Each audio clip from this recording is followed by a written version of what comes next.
अफगानिस्तान और मैच हुआ, हिंदुस्तान मुकाबला इंग्लिस्तान, और हिंदुस्तान ने बहुत बुरी तरह फेंटा लगाया इंग्लैंड को, और इंग्लैंड बहुत बुरी तरह हारा इंडिया से, क्योंकि बुमराह नहीं होगा तो देख लेंगे। यहाँ पे थोड़ा सा सुकून की सांस क्या लो, अगले ही लम्हे कोई नई बला जाती है सामने। अब ये हर्षित राणा आपके सामने है, इसने 2 मैचेस खेले व्हाइट बॉल के। T20 के अंदर इसने डेब्यू किया, 3 विकेट लेके चला गया। ओडीआई के अंदर इसने डेब्यू इंडिया की क्रिकेट देख के बहुत मजा आता है, सच में बहुत मजा आता है।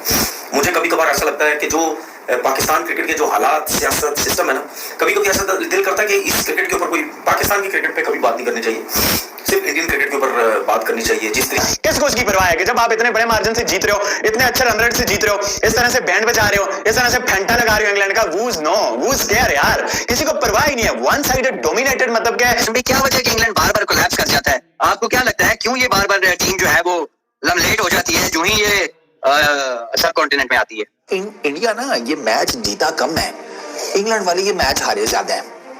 एक पहली चीज के आज पता लगा होगा इंग्लैंड को कि जब आप पहले बैटिंग करते हैं ना, तो यार इंग्लैंड क्या कर रही है, इतने इंडिविजुअल, इतने बड़े बड़े प्लेयर और इतने बड़े बड़े परफॉर्मर्स, क्या किया मेरे इंडिया वालों। मतलब तुमने यकीन करो, खुद तुम मैच जीत जाते हो, नींद यहाँ पाकिस्तानी लोग की हराम कर देते हो। This young kid Iyer, man, this is the next generation of Indian cricket, and they're already looking so deadly.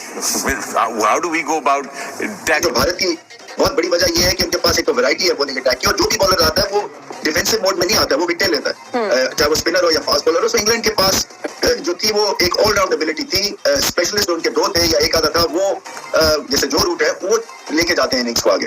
तो वो अगर उनका फेलियर से बहुत प्रेशर बैटिंग पे पड़ गया। आई डोंट नो कि किस माइंडसेट के साथ जा रहे हैं आप, मतलब शुरू के ओवर्स को ही T20 समझ के खेल रहे हो यार, ये 50 ओवर की क्रिकेट है। ऐसे ही T20 की सिचुएशन में जाओ तो सही, उनके बैट्समैन, उनके हमारे बैट्समैनों में क्या प्रॉब्लम, ना उनके ओवर पूरे खेल रहे हैं ना हमारे बैट्समैन के ओवर खेल रहे हैं। जो हमने T20 सीरीज में देखा था हाल इंग्लैंड का, और उसी तरह से है। वो क्या हाल है, वो ये है कि लास्ट ओवर्स में कोई एस्टैब्लिश्ड बैट्समैन बचता ही नहीं।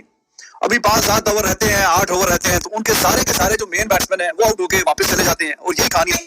क्या आप ये देखें कि इंग्लैंड 75 पे 0 था और 77 के ऊपर इंग्लैंड के 3 आउट हो गए थे। आउटस्टैंडिंग कमबैक किया, और कमबैक करवाने वाला कौन? ये हर्षित राणा। मतलब कि एक टेंशन खत्म नहीं होती, सामने दूसरी टेंशन पहाड़ की तरह यूं सामने आके खड़ी हो जाती है कि भाई जितना कुछ होना है हो लो, खुद नहीं छोड़ेंगे अपन। अब यहाँ पे आप बॉलिंग देखो इंग्लैंड का, आप खुद सोचो जिस टीम ने 75 रन बगैर किसी विकेट के स्टार्ट दिया हो, वो 248 के ऊपर आउट हुआ हो। हालांकि ये बड़ी बैटिंग फ्रेंडली विकेट थी, पहले हर्षित राणा फिर जडेजा, आउटस्टैंडिंग बॉलिंग की गई। आज तो हर्षदीप भी नहीं खेल रहा था भाई साहब, उन्होंने हर्षित राणा को खिलाया हुआ था। बॉलर है 145 की पेस से बॉलिंग करना होता है, मुंह के ऊपर बॉल मारना होता है, पेस भी इसके पास है, लाइन और लेंथ भी है। हालांकि इसको सोल्ट ने 26 मारा था एक ओवर के अंदर, फिलिप सोल्ट ने इसको बड़ा फेंटा भी लगाया था, लेकिन उसके बाद वो डरा नहीं, उसने विकेट तो निकाली ना, विकेट वो लेके गया और पूरी की पूरी विकेट लेके चला गया वो। अब कहने का मकसद ये है कि इस वक्त अगर आप बात कर रहे हो कि ये जो हर्षित राणा है ये बुमराह को रिप्लेस करने वाला चैंपियंस ट्रॉफी के स्क्वाड के अंदर, हर्षित राणा जो है बहुत जल्दी ये अभिजीत सिंह बुमराह और इंडिया। तो मैंने कहा भाई अभी जितना इंडियन टीम में कंपटीशन बढ़ गया है, जडेजा के तो अब रिटायर होने का टाइम आ गया है कि उस तरीके से, लेकिन वो इतनी अच्छी परफॉर्मेंस दे रहा है इस टाइम पे भी, ऑलराउंड परफॉर्मेंस। ये देखो अभी बेंच के ऊपर ऋषभ पंत बैठा हुआ है, बेंच के ऊपर वरुण चक्रवर्ती बैठा हुआ है, विराट कोहली बेंच पे बैठा हुआ, कर लो गल। वरुण चक्रवर्ती नहीं खेला होगा, विराट कोहली नहीं खेला, उसके बावजूद कोई मसला नहीं हुआ। बेंच के ऊपर विराट कोहली, ऋषभ पंत, वरुण चक्रवर्ती, अर्शदीप सिंह, ये बेंच के ऊपर बैठे हुए, उसके बावजूद ये टीम की परफॉर्मेंस आप देखो 15-2। हाँ, ओपनिंग में ओपनिंग में बिल्कुल कोई नहीं खेला, उसके बावजूद जिस तरीके से शुभमन गिल ने संभाला है कमान 1 डाउन पे आने के बाद, फिर वही बात आ गई। श्रेयस अय्यर जिस तरीके से तेज खेला यार, वलीद भाई वो मुझे 83 मीटर का छक्का नहीं भूला, क्योंकि वो पेस आपने वो यहाँ से उठाकर श्रेयस अय्यर उस टाइम पे आउट होता ना। इतनी आसानी से हमारी पिक्चर खत्म नहीं होगी, क्योंकि क्रिकेट की दुनिया में जड्डू की पिक्चर अभी बाकी है मेरे दोस्त, और Jadeja not finished. India versus England ODI series से पहले सभी अवे में हो, दुनिया में कोई भी टीम हो जनाब, इंडिया को इस टाइम हराना नामुमकिन बना हुआ है। हर्षित राणा डेब्यूटेंट आया, उसने ऐसा परफॉर्म किया कि भाई चारों खाने चित कर दिया। आज इंग्लैंड के बैट्समैनों को पाकिस्तानी माम से बात करते हैं, हम क्या कहेंगे आज जिस तरह के इन्होंने धुएं उड़ाए हैं, आज ना बैट्समैन चल पाए ना बॉलर पर चल पाए आज इंग्लैंड के। भाई आज इंडिया को बताने की जरूरत है, सिलेबस देने की जरूरत है कि ओडीआई सीरीज है, you have to play but slow. आपने जो है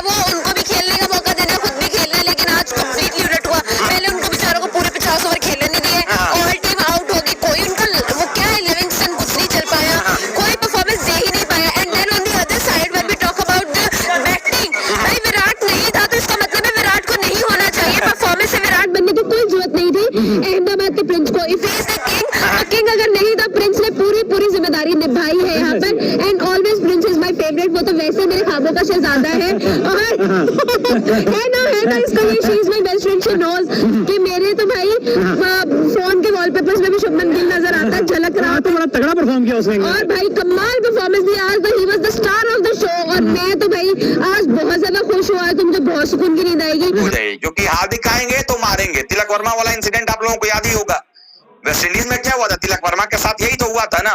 1 रन चाहिए था 50 के लिए, बेचारे को नहीं बनने दिया गया, मार दिया उन्होंने छक्का। तो इसीलिए कहीं ना कहीं ये भी बात है कि टीम का जो गेम है वो ज्यादा इंपॉर्टेंट है। और ठीक है, अगर चाहते तो शतक बन सकता था गिल का। मेरा भी मानना था कि गिल का शतक, अगर हम जीत ही रहे हैं मैच को, अगर वो शतक के साथ जीतते तो एक शतक आना। देखिए अभी डोमेस्टिक क्रिकेट में पंजाब के लिए रणजी ट्रॉफी के मुकाबले में पंजाब के लिए दूसरी पारी में शतक बनाया था शुभमन गिल ने। पहली पारी में 0 पर शायद किया, 4 रन आउट हो गए थे। दूसरी पारी में शतक बनाया था उन्होंने, और उसके बाद यहां पर आकर के अगर शतक हो जाता तो है कि टीम का जो गेम है वो ज्यादा इंपॉर्टेंट है। और ठीक है, अगर चाहते तो शतक बन सकता था गिल का। मेरा भी मानना था कि गिल का शतक, अगर हम जीत ही रहे हैं मैच को, अगर वो शतक के साथ जीतते तो एक शतक आना। देखिए अभी डोमेस्टिक क्रिकेट में पंजाब के लिए रणजी ट्रॉफी के मुकाबले में पंजाब के लिए दूसरी पारी में शतक बनाया था शुभमन गिल ने। पहली पारी में 0 पर शायद किया, 4 रन आउट हो गए थे।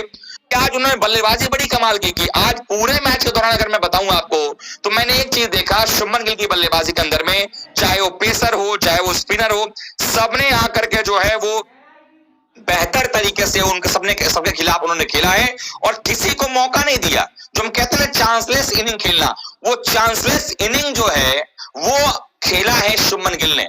लेकिन इसके साथ साथ तारीफ बनती है अक्षर पटेल की। यह ताली बजनी चाहिए अक्षर पटेल के लिए भाई, क्योंकि अक्षर पटेल ने एक बात तो तय कर दिया कि भाई देखो ऐसा है, अक्षर पटेल की जो बल्लेबाजी है वो उस पे आप भरोसा कर सकते हो। अब मैनेजमेंट को यह तय करना पड़ेगा, क्योंकि अगर आप अगला मैच खेलने जाओगे तो आपको यह तय करना पड़ेगा कि क्या आपको अक्षर और जडेजा दोनों चाहिए इस टीम के अंदर में, या कुलदीप यादव और जडेजा चाहिए, अक्षर बाहर चाहिए, अक्षर और जडेजा दोनों खेले कुलदीप बाहर जाए।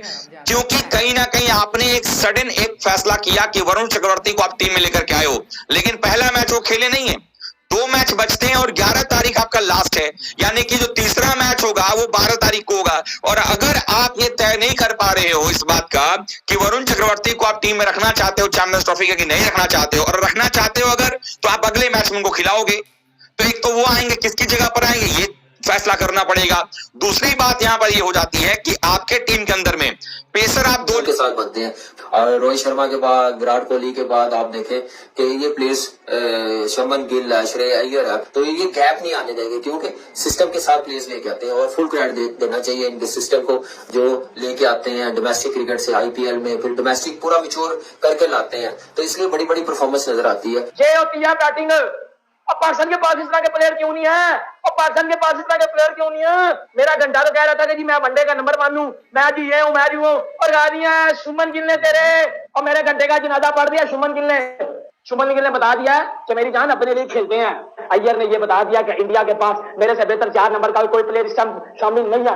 इंडिया के पास अय्यर से बेहतर 4 नंबर का प्लेयर इस टाइम कोई नहीं है। ये श्रेयस अय्यर ने बता दिया। हर मैच में 50 कर रहा है, आज भी वो तेज 50 करके गया, आज भी वो तेज 50 करके गया।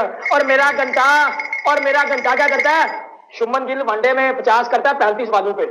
शुभमन गिल वनडे में 50 करता है 35 बालों पे। मेरा घंटा T20 में 50 करता है 45 बालों पे। ये यकीन हो रही है या रोना पटा हो रहा है? मुझे बताओ इस बात का आंसर। इंडिया वर्ल्ड क्रिकेट का बाप है, इस बात को मान जाओ। जिंदगी में सुकून लिखा ही नहीं हुआ, एक टेंशन। नमस्कार दोस्तों, स्वागत है आपका BYV लेटेस्ट टुडे में।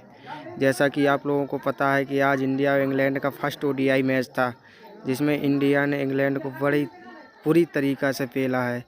इंग्लैंड ने बहुत अच्छी शुरुआत करते हुए 75 रन बनाए थे बिना विकेट लॉस, लेकिन इंडिया ने फिर वापसी की और इंडिया ने फिर विकेटों की झड़ी लगा दी, जिससे इंग्लैंड सिर्फ मात्र 248 रन बना पाई। अब उसके जवाब में इंडिया ने शुरुआत में ही 2 विकेट खो दिए थे, लेकिन फिर शुभमन गिल और श्रेयस अय्यर की पार्टनरशिप ने इंडिया को मजबूती प्रदान की, जिसके चलते इंडिया ने इंग्लैंड को 4 विकेट से पूरी तरीक़ा से रोन दिया है, जिसको देखकर पाक मीडिया और पाक फैंस में खलबली मची हुई है। शौक अख्तर ने इंडिया की तारीफ़ करते हुए कहा है कि इंडिया जैसी बल्लेबाजी और बॉलिंग विश्व में कहीं पर भी नहीं पाई जाती है। इसी तरीक़ा की न्यू वीडियो देखने के लिए मेरे चैनल को लाइक करें, सब्सक्राइब करें। इसी तरीक़े की न्यू वीडियो अपडेट आती रहेंगी। अगर आप हिंदुस्तान से हैं तो कमेंट में जय हिंद लिखना ना भूलें। जय हिंद दोस्तों।